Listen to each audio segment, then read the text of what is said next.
Assalamualaikum warahmatullahi wabarakatuh. Halo semuanya. Perkenalkan, aku Vina Leonita dan selamat datang di YouTube channel aku.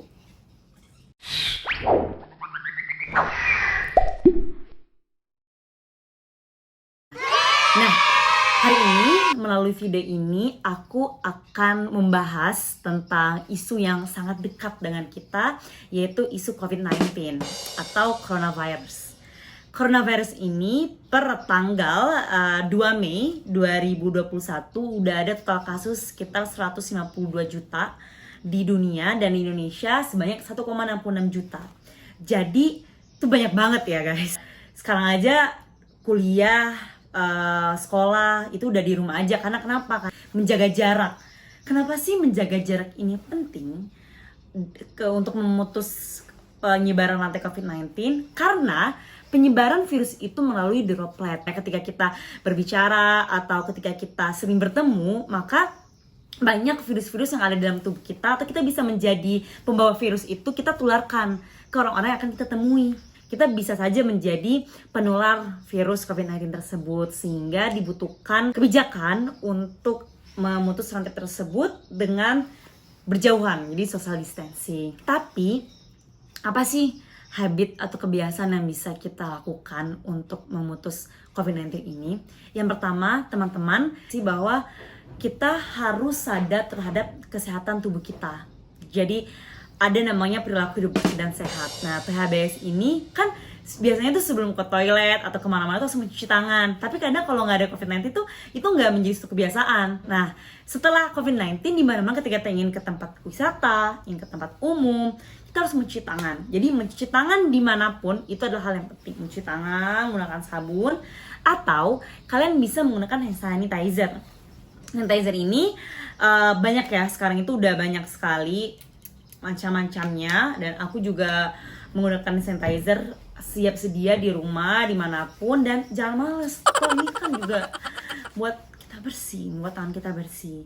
Nah, setelah kita menjaga perilaku hidup bersih dan sehat dengan menjaga tangan kita, kita harus tahu bahwa tangan kita ini bisa kemana-mana guys. Jadi bisa ke menyentuh laptop, menyentuh meja, menyentuh baju orang. Nah, dari tangan ini apabila kita mengusap mata kita, mengusap hidung kita, mengusap mulut kita, wajah kita, itu bisa menular. Jadi virus-virus yang ada di atas meja, virus-virus yang ada di tempat kita memegang itu akan tertular ke tubuh kita, dan bisa saja akhirnya kita bisa menularkan ke orang-orang yang kita temuin selanjutnya. Jadi kita harus tahu nih, tangan ini tuh adalah suatu alat lah yang bisa memperpanjang penyebaran COVID-19 ini. Jadi dia bisa menjadi alat nih kemana-mana gitu. Terus selanjutnya apa? Menggunakan masker.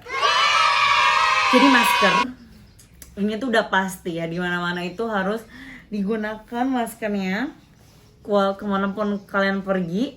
Dan tolong banget itu jangan bandel gitu. Jadi kalau lagi ketemu hal yang mendesak banget itu kan harus buka masker gitu misalnya. Tapi kalau misalnya nggak mendesak banget ya tetap aja pakai maskernya.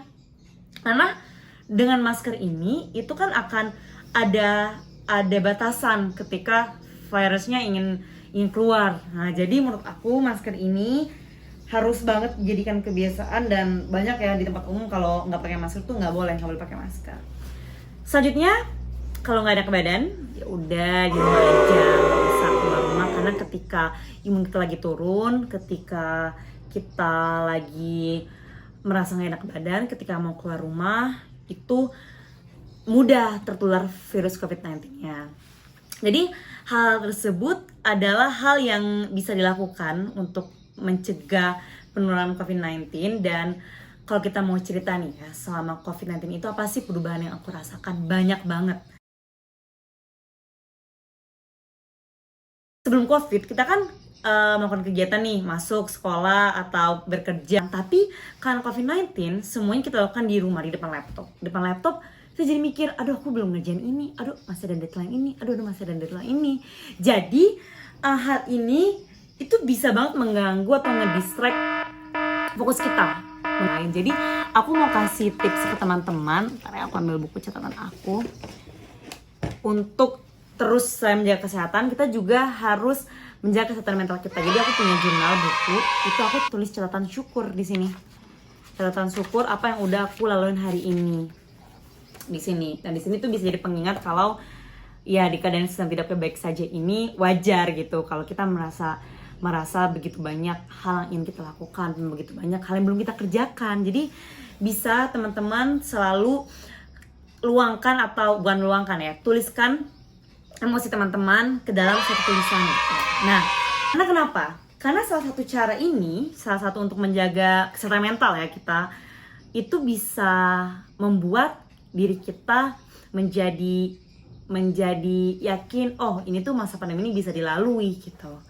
Jadi itu salah satu cara aku, dan gimana lagi aku beradaptasi dengan suatu kondisi seperti ini ya, selain menerima, selain menulis catatan syukur, aku sebisa mungkin enggak too much melihat kehidupan orang lain yang ada di sosial media. Karena kadang kita tuh berpikir, oh dia produktif banget.